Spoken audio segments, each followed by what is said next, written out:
Ramsey. So this is I wanted no one else but you to be on my 1-year anniversary of my channel episode. It's also my birthday episode. And you offer a really great Patreon thing where you talk to subscribers like once a month about like a variety of subjects.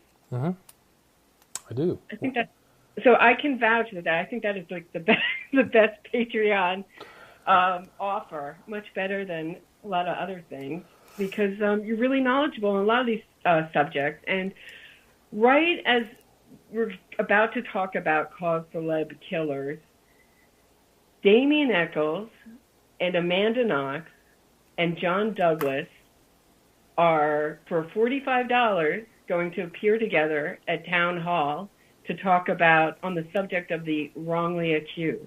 Right. God, that's incredible. I just couldn't believe that popped up. Oh my gosh. Are you going to go? No. Yeah, I know. I'm like, if I go, I'll probably be protesting outside. Like, it's not even just that we're making these murderers. I mean, he's a twice convicted child killer. I mean, Amanda Knox is a little bit different. I mean, even though her exonerating decision is that she was there that night and she washed the blood of Meredith Kircher off her hands, that's the decision that she's going around saying is so exonerating.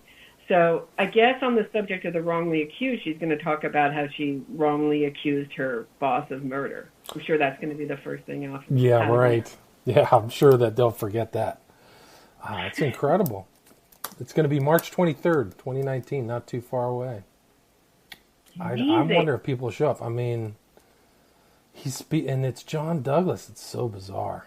Like, in his, I criticized or critiqued his book that he had a ghostwriter, but I think it was called Law and Disorder, I think was the name of the book, where he covered the West Memphis 3, and he got it so wrong. I mean, over and over. He actually wrote in his book, which I included in Abomination, that there was nothing in the case files that indicated Echols was capable of these crimes. And it's like, did you read them? Because I got a completely different thing. And he forgot that they had been convicted. Damien Echols was on probation for threatening police and all this stuff like that. He had been caught in like a abandoned trailer with his girlfriend at the time. And John Douglas just conveniently forget that. So, and Baldwin was the shoplifter, and there's 500 pages of scary mental health history. Yes. Called Exhibit 500, put together by his defense. Yeah. So, I mean, it's really off the charts. But the thing about Douglas is at least he's consistent with many of the other observers of the West Memphis 3 in that, including Joe Berlinger and the guys who did the documentary, in that they consistently omit the most significant facts of the case. So John Douglas, sadly, is not alone in that regard.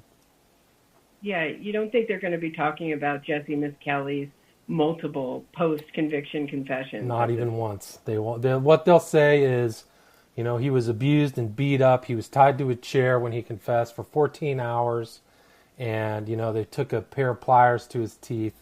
And it'll just be a big, and they'll also call him mentally deficient, He had an IQ of 68. Right, so.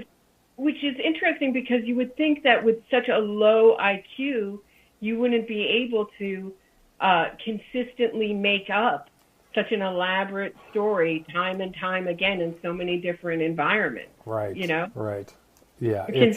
Story. Well, I think that the good news is a lot of those tapes are on my YouTube channel, William Ramsey Investigates, and other places on the internet, so you can just listen to him talking. You can listen to the one Jessie Misskelley confession where he is with his attorney who is saying, do not confess. This is not for you. And he responds, I want to tell the truth, I want to do this. And he, against the advice of counsel, in the presence of counsel and the prosecutor, confessed again. So. Right. And was that defense attorney Dan Stidham who was telling him not to confess?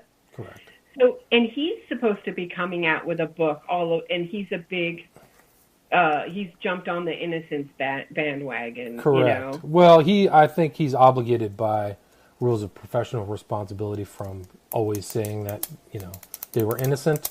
But he's one of those curious guys who repeats the landing report, which, can be discredited as a, so-called statement of the FBI that there's no such thing as occult crimes. But he referenced the landing report in a recent, when he talked with Sideshow Bob Ruff.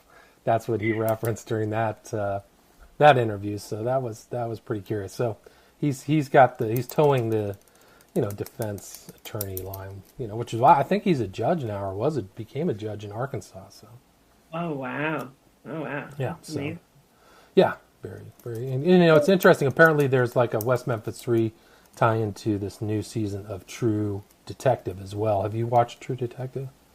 No, but everybody's been contacting me about it yes. and telling me about it, and yeah. Interesting. But it takes place in Arkansas, so they've got sorry. I'm sorry to interrupt. Is it like an innocent type thing? Are they hopping on that, or is it like they actually committed the crime? Well, it seems like the perpetrators were 3 young men who were involved. I haven't seen the whole thing, but it seems like they're drawing up the visuals of these young boys. There were 2 kids who disappeared. One was found dead, and the girl was missing for 10 years. But it seems like they're kind of pulling up the same kind of visuals of the West Memphis 3, much like the first season of Stranger Things. So. Oh yeah. Interesting. Which one of the characters' name is Byers? Oh, by the way, happy anniversary! Happy 1-year anniversary! Congratulations! Thank you. You're doing a great job. Thank you. I'm glad you're out there. Yeah. Yeah, it's also Bob Ruff's birthday, and Ken Angers I share it with. Kenneth Anger. Oh my gosh. Okay. Yeah, and Gertrude Stein. There's a few other, and Mendelsohn, a few other good people, but yeah. Well, they're both in the news. Kenneth Anger should be in the news because his former roommate Bobby Bouzoulet is up for parole. I think we talked about that. Yeah, and it's really like an interesting, because I know that the Manson, I'm forgetting her name now. It's like Van Houten, something. Yeah. No, Leslie Van Houten, sorry. Yeah, she was recommended for parole, and then the governor rejected it. So she's done every program in prison that she can possibly do. I mean, she's been there so long. Oh, yeah. And so it's an interesting dilemma. Is she there because her case is so famous, or? I think so. Don't you think? Don't you think if she wasn't a famous person, she would probably be paroled? Nobody's going to take a chance on her or Bouzoulet. I don't think they'll ever get out of jail. Yeah. But Bouzoulet's interesting because he is the tie between Manson and Anger, and you have this hardcore guy who defines himself as a warlock, with Bouzoulet in one of Anger's movies. No real researchers really want to key into it or acknowledge that, but that is the tie between Manson and Anger is Bouzoulet. Yeah, and the weird thing is how he recorded the soundtrack to Lucifer Rising, Bobby Bouzoulet, in prison. Correct. How did he do that? I mean, how is that possible? I guess they let him have musical instruments, because I've seen pictures of him in prison when he was, with musical instruments. So I'm assuming that they let him tinker around. But he was actually going to be Lucifer. That was his primary role in that movie, was to be a representation of Lucifer when he was, living with Anger. But yeah, it's interesting. I don't know how they actually did the music, but I know that he's still writing music. So I'm assuming they're letting him do that in. I think he's in Is he in San Quentin? I don't know. Yeah. Interesting. The whole thing is that, and when I was researching this, I almost had to stop and take my head hurt so much from researching all these celebrity supporters of convicted murderers and people who are involved in the Innocence Project, and they go from one case to another, and they weave in and out, and then convicted murderers get released, and then they start becoming spokespeople for other people's cases and get involved, start their own organizations. It's really like a crazy innocence fraud factory. I don't know how. Right, yeah. We did that show on innocence fraud. I mean, it's interesting you bring that up. So you've got Amanda Knox hanging out with Damien Echols, both. I think she was convicted in Italy of something. I forgot what they basically convicted slander. Slander, right. So she was convicted of a criminal act in Italy. Damien Echols is currently still guilty at law. Al took an Alford plea and said, with the advice of counsel, the best counsel, said that he was guilty of first-degree murder. So they're out there claiming innocent. And I think Baldwin is working for, or has started, an Innocence Project type of nonprofit. Have you heard that? I've heard that, but he started out really, it was like Cry Justice or something like that. Yes. Yeah, and it seems like it's not too active. No, I don't think it's very active, but it's interesting that he went that direction towards this kind of innocence fraud, situation. You have the most telling clip of him speaking where he's talking about people who made a mistake. Right. Instead of people who are innocent and wrongly accused, he said, we don't put people away for life just because they made a mistake. Right, and it's a misspeak. He misspoke. He should have said for something they didn't do, right? Yes. Yeah.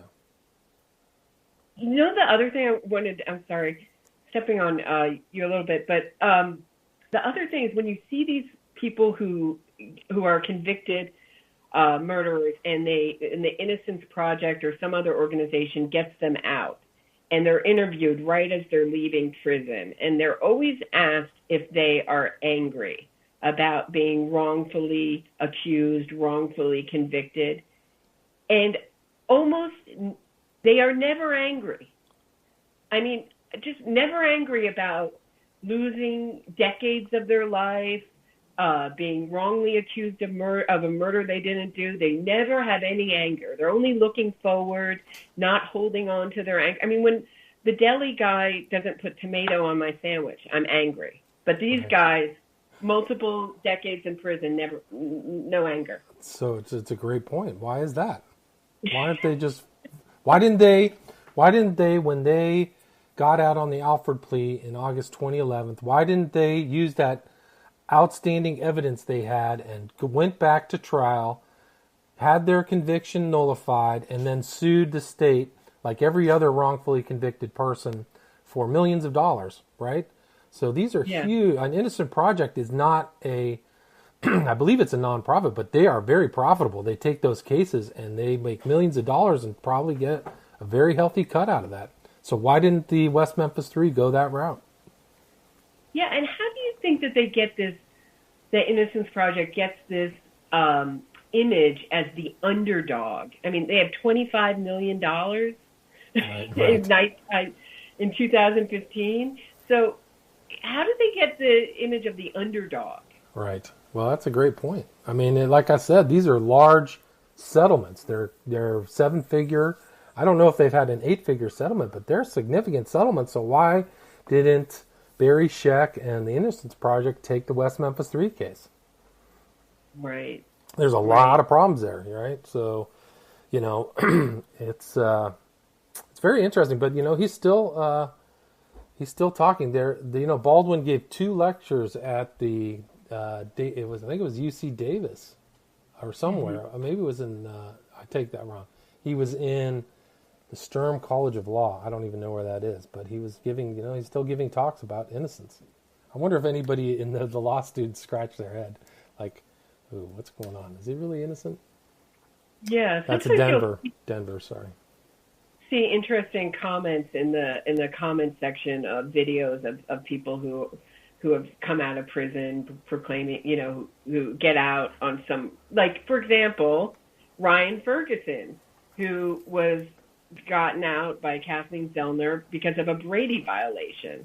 Right. But once they're out, don't you think that the fact, and I see this so much with the West Memphis 3, the fact that they're out is seen as a stamp of their innocence, as an exoneration. Well, they wouldn't have let them out if they weren't innocent. Right. Well, I've heard that said about the West Memphis 3, right? But the Ryan Ferguson getting out on a Brady is really kind of a technicality.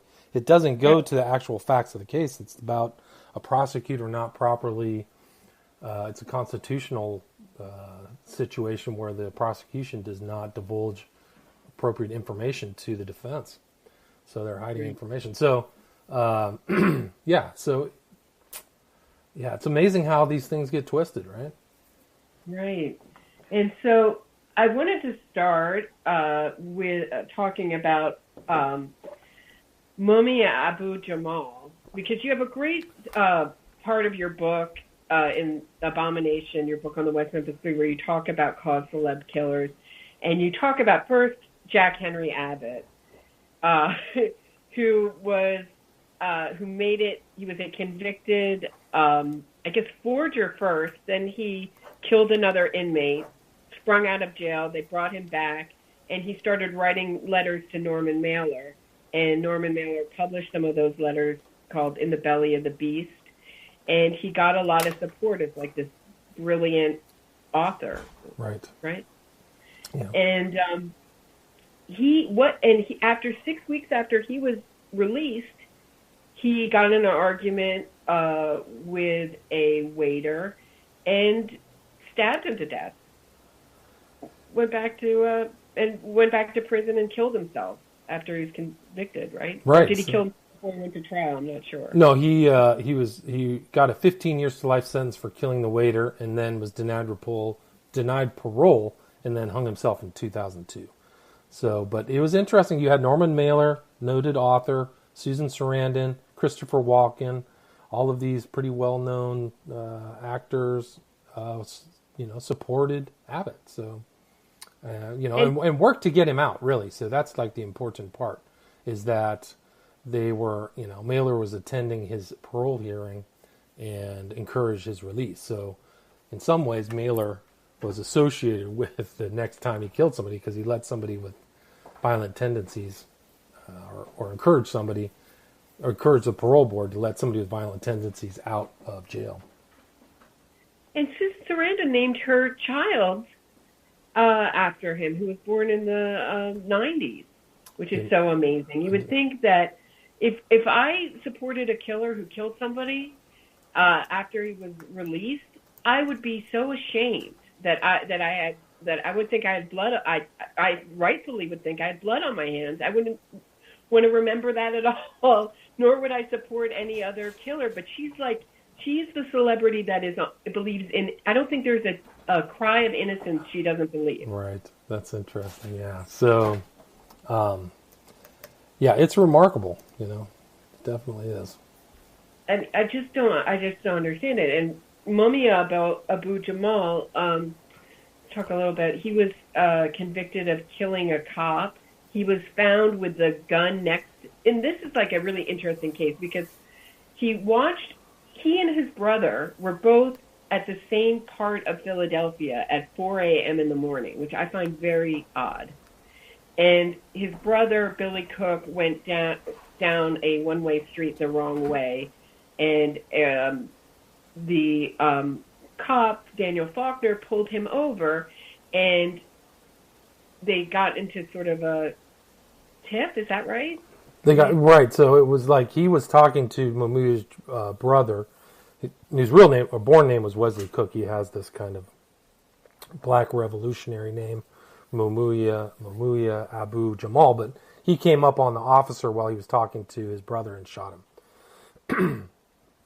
And he was found, and he got injured in the process. He was heard by two witnesses in the hospital saying, "I killed the MFer, and I hope the MFer dies." Right, right. So he has bullets from the officer's gun in his body, so you can trace him being there. So he was found guilty, but is properly found guilty. There's not any kind of variance or like some kind of questionable issue. He was properly found guilty. No, and I think that after his cause became really big. I think after the move fiasco in Philadelphia, right. Yes. Which really highlighted the Philadelphia's police department and some of their shortcomings. But my mother was invited to like a Mumia meeting about it. She's not into true crime, not into crime cases at all, and very sympathetic to very sympathetic person, I guess. And she left like I don't know, that guy seems really guilty. Oh yeah, super guilty. But here's Susan Sarandon again, and all these other people: Desmond Tutu, Nelson Mandela, calling Alec Baldwin, Whoopi Goldberg, all coming to his defense, and he's claiming always somebody else did it. And Mumia AbuJamal had like a radio show that he does that I think either goes out on NPR or some kind of public broadcasting thing where he, talks about current issues and stuff like that. So he's considered. I remember that the guys from Rage Against the Machine consider him like a political prisoner. So you see how it gets politicized, something. Yeah. And I think that he saw himself as a political activist, and the shooting of the cop was, a political act against the man, right? Against these corrupt police officers. In this instance, just pulling somebody over for a traffic stop. So I think they planned it. I mean, how is that possible? I think they went out. You be the person to go here. I'll watch from across the street, and we get to kill the cop. Like, I really think it was planned. I can't kill the imagine. Cop, right?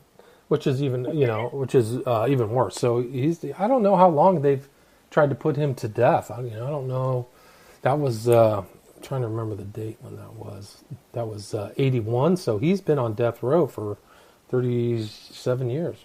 36 right, years. but he got off of death row in 2011. It got changed to life. Gotcha. And but the craziest thing is that he got somehow in prison he got hepatitis C. And I don't know if you know anything about these new hepatitis C treatments, but they're incredibly expensive.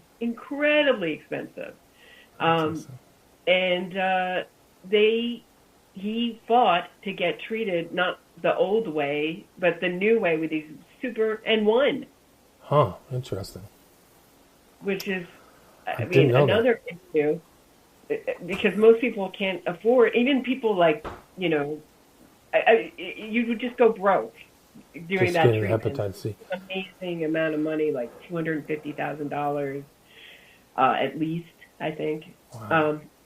So it's kind of incredible. And when I was researching these cases, his list of supporters was longer than any other. That's what any other. Alec Baldwin, just went on and on. It never ended. It was amazing. And it's not a vague case in the least. Wow, that's remarkable. Yeah, it's that's one that's just another one of these cause celebs. These people in Hollywood, support. It's pretty crazy. And also researching, I saw a lot of like articles that were written like 20 years ago, 50, long time ago, saying this guy is guiltier than OJ. He's very guilty, in like the LA Times Magazine, and I realized we don't see any articles like that anymore. You never see any articles in mainstream media questioning innocence campaigns, and why is that? That's a good point. I don't know. I think that you can put some of this activism by celebrities or left wings within Mumia AbuJamal, Abbott, and even Damien Echols in the West Memphis 3 is that these guys have a narrative that they, sympathize with. So the narrative of the West Memphis 3 is that they were oddballs, outsiders, and the man came down and convicted them for a crime that, just because they were acting strange. This whole narrative of the heavy metal T-shirts and stuff, right? So I think that that's why these characters get this support, because they've put up this kind of camouflage that really hides the fact that there are cold-blooded killers. Murder is murder, right? Yeah. And so I was going to ask, with the West Memphis 3, do you sense that the money has dried up for their... I know they still have Lonnie Story as their PR representative, but I sense, at least, I don't know if you do, that there's less people who seem to be paid to go on social media defending them. Yes. There's less people. Yes. Do you get that sense? Yeah, it seems like the troll farms have dried up for sure. I don't have those things. There's still some troll farms with the smiley face killers, but As far as the West Memphis 3, that doesn't seem to be there, and the constant questioning and things like that on YouTube comments or anything like that isn't there. So it seems like the money has dried up, and a lot of this, it seems like, the money was raised to get them out, but now to maintain them seems very different. That the celebrities don't. He seems to have a mark on him where the celebrities aren't hanging out with him in public as much as they did when he got out in 2011. I haven't seen him with Peter Jackson, Depp only recently when they were about to kill a guy in Arkansas, but yeah, I haven't seen Depp hanging out with Echols. Just a few people. I think when we talked last time, all these guys who were on the Joe Rogan podcast, it was Sturgill Simpson and some of these other characters. But that's really all I've seen. Right, and I mean, I think Amanda Knox has just thrown a whole bunch of money into her online PR, because if you go on Twitter, there's like a million sock puppets, and they're all arguing her innocence with each other. Interesting. Wow. Yeah, I mean, that's how it's done now, right? So there's fake narratives created to really sway opinion, And they just insult you. I mean, And also what I'm always surprised with when, I have this video called West Memphis 3 Solved, where I talk about them being guilty, and it's really downvoted, and I've been called all sorts of things in the comments, like a festival of ignorance. I've been called the devil.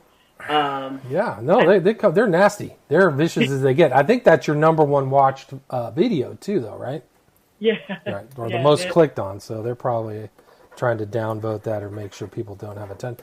I mean, when I first put my book out, Abomination, 2012, that was incredible, because I did not see the ferocity and the intensity and the money behind it, because at almost every stop when I published it, my book was tried to suppress on Amazon, that almost everything I did was criticize or people were trying to take it down. So that has definitely dropped off for me, for sure.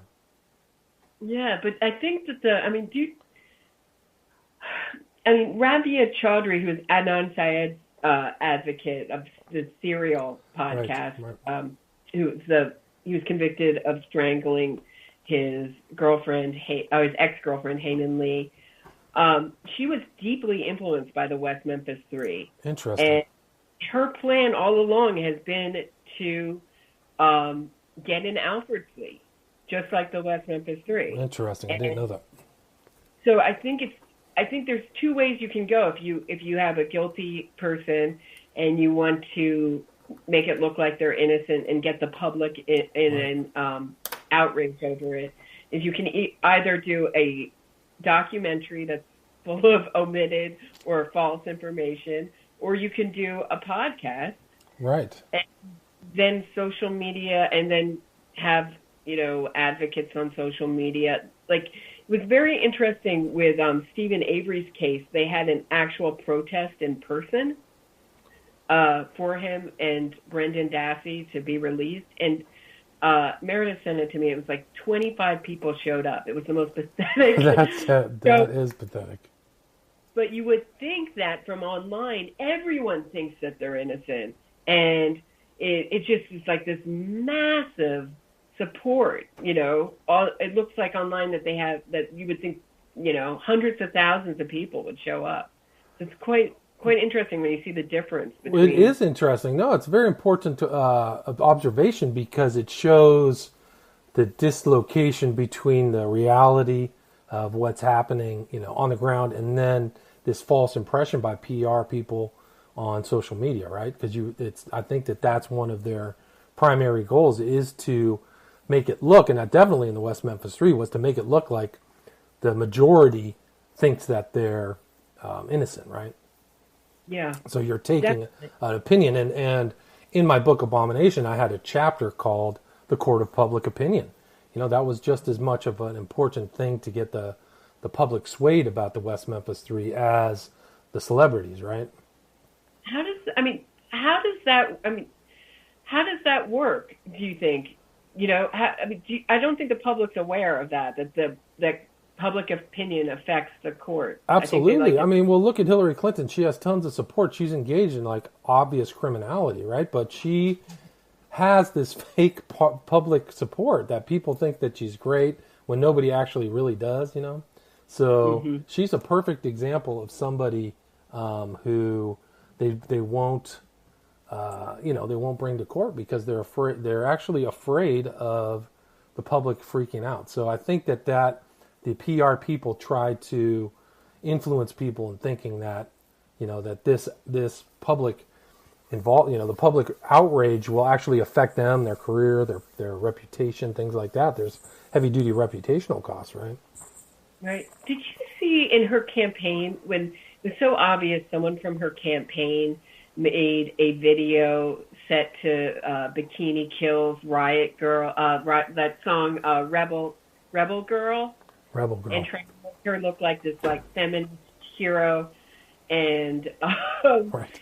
Did you see that video? I missed that, but there was all kinds of propaganda and PR about her, And a lot of this stuff against Trump is really a distraction from looking at what's going on with the Clinton Foundation and stuff like that. So it's a perfect example of how perceived public opinion, because most people, I think in actuality, know that she's up to no good, but I think that she's an experienced politician with decades of public relations stuff. I'm sure she has a PR person, right? Just maintaining her public image. I mean, she's actually very sick, physically sick.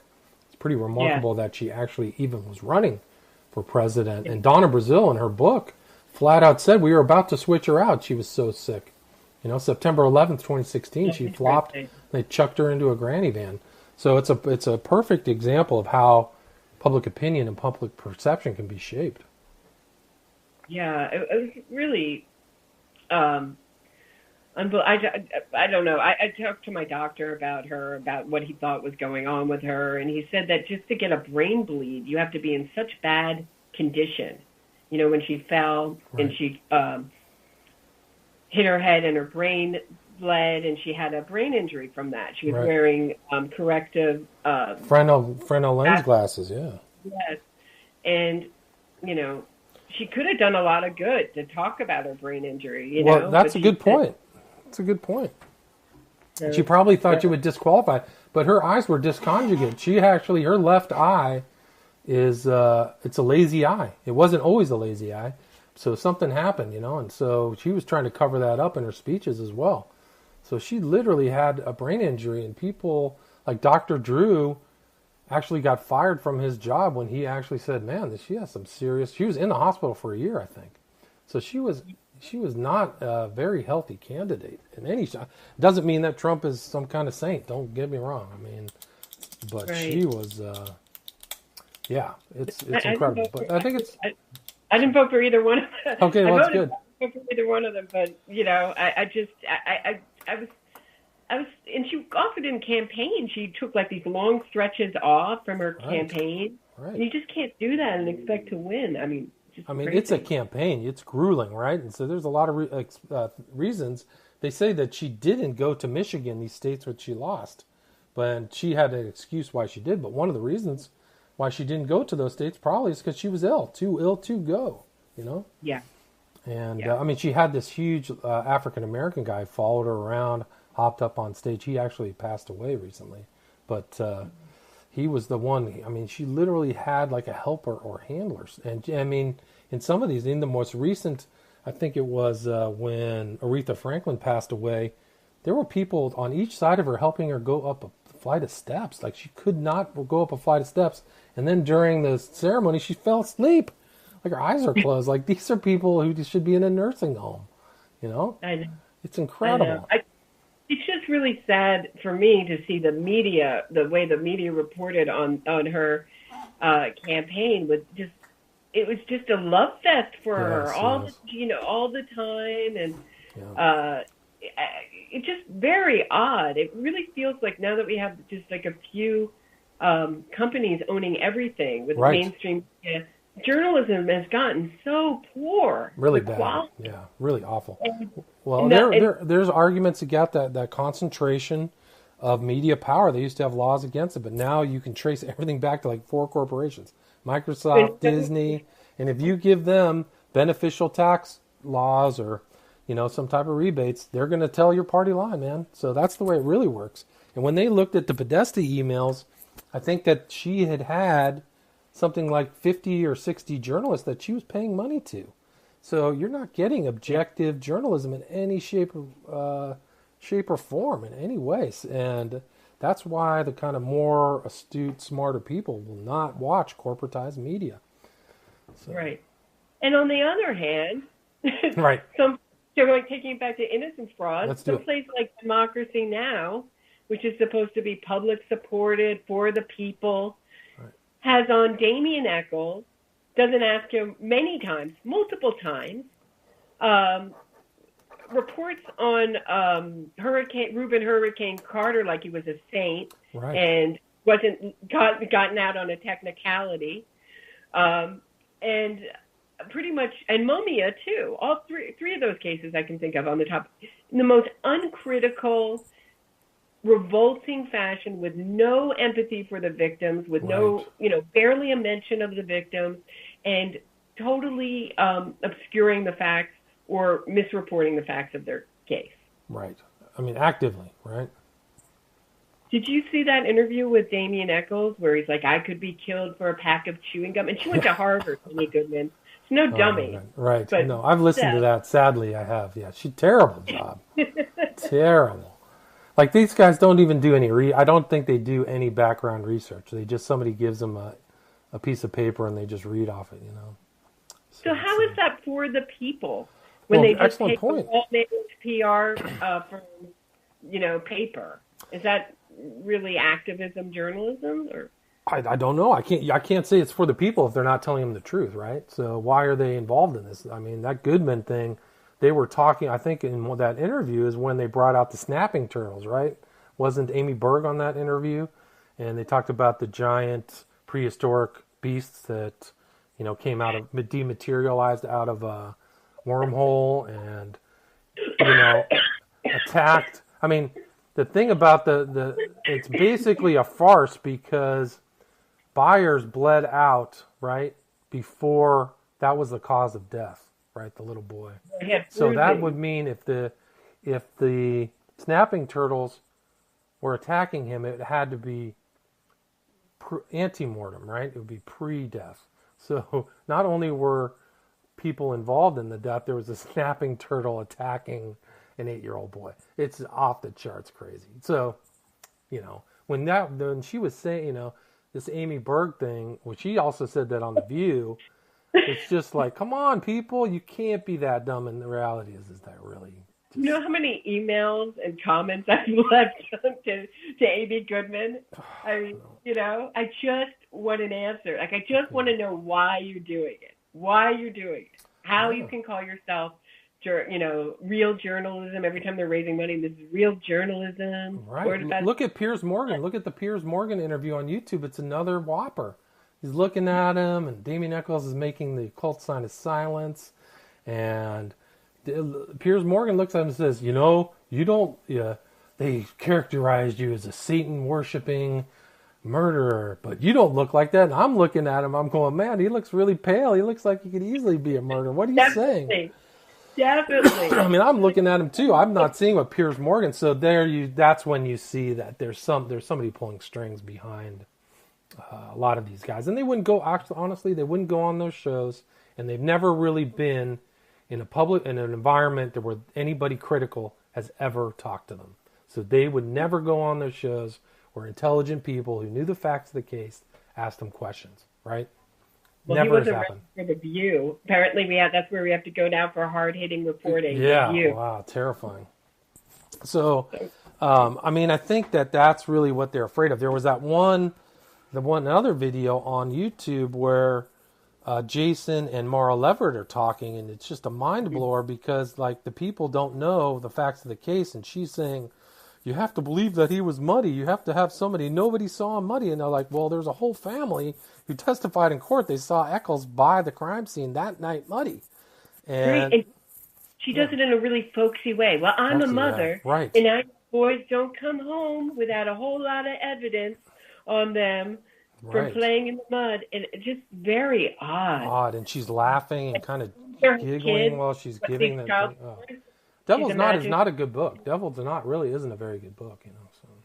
No, and I think the most interesting find was that she had been corresponding and sent them a reviewer's copy way before it came out. So she was really collaborating with a child murderer. Well, and then the lawyers, I think it was Dennis Reardon, there was a receipt in Rob, if people don't know, there was a guy in Arkansas who bought 2 of Damien Echols' storage lockers.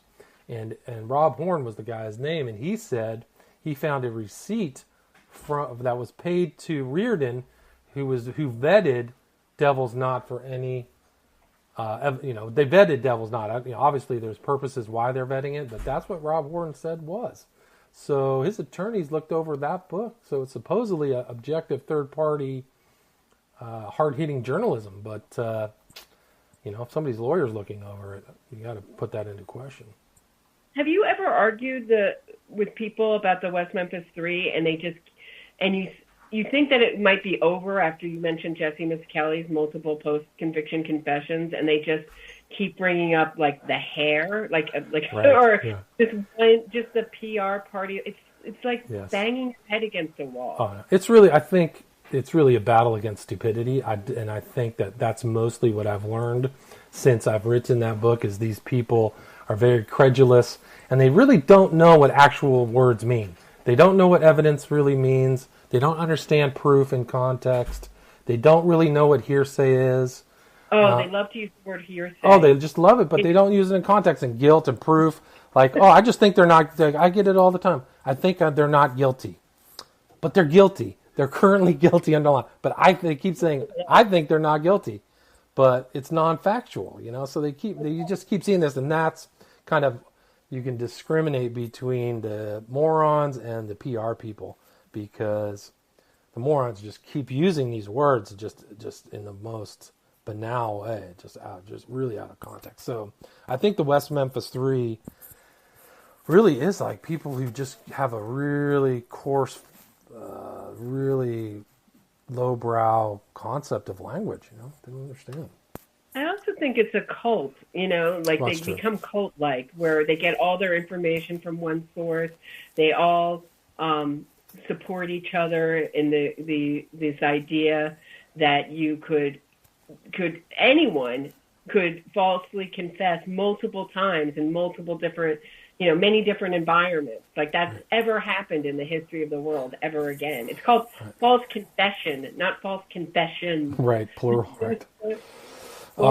Yeah. I mean, and the other thing is, you're just battling the PR facts that have been put out, PR lies that have been eaten and digested. So people just keep repeating all this stuff. So I've just fielded some stuff just yesterday. Somebody sent me a new blog where they have the Hobbs, Jacoby, Hollingsworth, these 4 people who supposedly did it, and it's just the same stuff. I just keep getting these same things back. I said it's all in my book. Where's the Jessie Misskelley confessions? Where's the statement by Echols at the softball park where the girls have not recanted, where they were in court saying he killed 3 and he wanted to kill 2 more? Those are all not hearsay. Those are all statements in court that the jury heard. So anyway. We're out of time. Okay. Thank you so much, William Ramsey. This was a real pleasure. It's nice talking to you again. Thanks. Take care. Bye. All right. You there?